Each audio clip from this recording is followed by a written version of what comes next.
car meditation.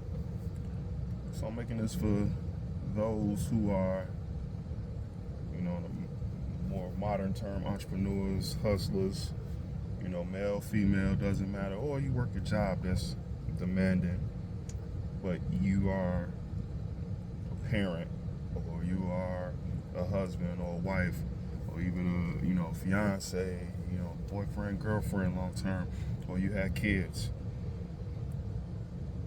I'm going to speak from experience.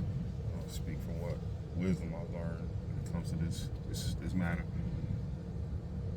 It is hard to build and sacrifice in front of an audience because you always got somebody watching,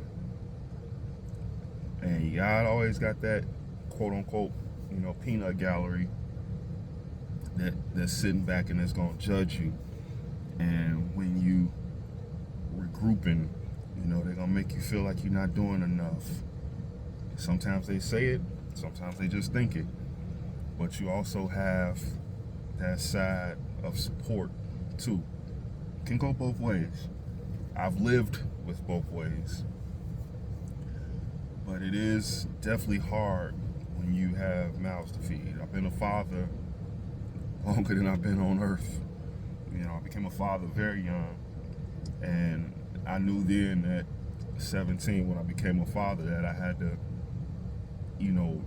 what I knew as life as playtime was over. Even though I didn't do a lot of playtime as it was, I knew that it was over. I also had, a mother that reminded me of that, once her grandson came to the world, that, hey, you got responsibility. I was doing entrepreneurial things in my teenage years, and there was an instance where I went and did an event, and I was on fire. I was, lit. I'm talking to people that's like my peers. They were teenagers. I'm talking to a high school of kids, and I'm telling them and showing them products and showing them what I done established and built and what I'm doing, and I could see the excitement and everything. My mother and my grandmother were there. My grandfather came, and after that, my mom was like, "Don't you have to be at work at a certain time?" I said, "Yeah." And she said, "Well, you late now." And she said, "You're gonna have to understand that you're a father, you're a parent now, and I get what you're doing.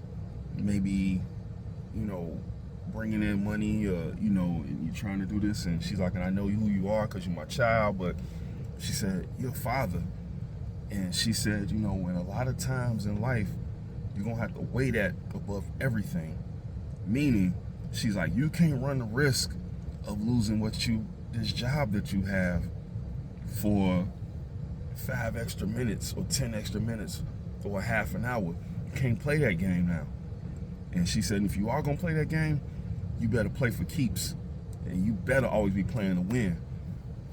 Stuck with me. But I've also been in a situation where you're doing all you can, and that significant other, is saying negative things, putting you down, you taking care of everything is not good enough. They're not adding to what you're doing. They're not sitting back looking at what you're doing, making a suggestion.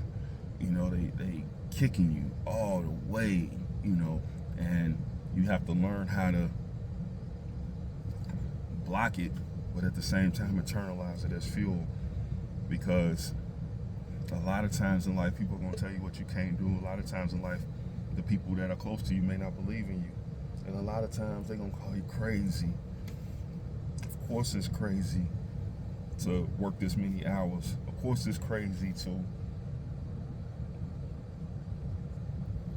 want to do something different. Of course it's crazy to have this crazy idea that, is going to cause you to miss, family functions sometimes. It's going to cause you to not go out with the boys or the girls. It's going to cause you to miss parties. It's going to make you feel like you don't care about none of that because you're on a goal, you're on a mission. If you in a situation where it's that negative, you know, and you've, asked for support, or you've shown what you're doing can take, all of us to a new height, not just me, or what you're doing is going to change the world, or what you're going to do is just going to change your lives and be better later. But you got to stay hungry, you got to stay thirsty, and you got to stay working, and you got to stay grounded, you got to stay focused. And this person isn't the person wiping the sweat off your brow, patting your neck because you're tight, not in your corner. You may have to, matter of fact, I'm not going to say anything you have to do. Time will do it all on its own. And time will give you, and life will give you, God will give you who or what you need. Not so much what you want, who or what you need. And in what God gives you or what you need is wrapped up in what you want. In time, it all spindles out, and you see all you needed was the right support system, the right team.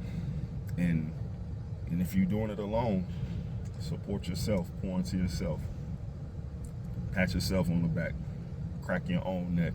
Sometimes you gotta be a fighter and your corner is empty, and you may only have yourself, and you gotta do what you gotta do. But keep doing what you're doing. If you see good in it, you see benefit in it, you see that it's something that can prosper, you see that it's something that's doing things. And like I said, whether you're an entrepreneur, whether you're hustler, whether you're side hustling, whether you just getting up going to work every day, and you the person that gets stuck with the overtime, and you may not want to do it, but you know that it's beneficial, and you see something that is not going to last always, or that one day, I may be a manager here, or one day I got sights on owning something outside of here, or anything. Just keep pushing, because you're not going to always have fans, you're not going to always have supporters, you're not going to always have followers, you're not going to always have people that even care about what you're doing. But if you do, and you're fortunate, God bless it. And if you don't, and you're fortunate, God bless it. Because who wants false support and fake friends and fake fans and all that? You want people who are going to rally behind you and see promise and see the benefit of what you're doing. Fight for your life.